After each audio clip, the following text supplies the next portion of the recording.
સુરતના વેસુમાં રફતારના કહેરમાં એક દોડવીરનું મોત થયું છે. મનપાની ગાડી અડફેટે લેતા નેશનલ દોડવીરનું મોત થયું છે. 20 વર્ષીય વિધિ કદમને ટક્કર મારતા ઘટના સ્થળે તેમનું મોત થયું છે. વિધિ ટુ વ્હીલર ઉપર જીમમાં જઈ રહ્યા હતા તે સમયે તેને અકસ્માત નડ્યો છે.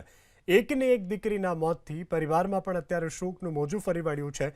ડ્રાઈવર પાસે લાયસન્સ ન હોવાનો પણ આરોપ લગાવવામાં આવી રહ્યો છે.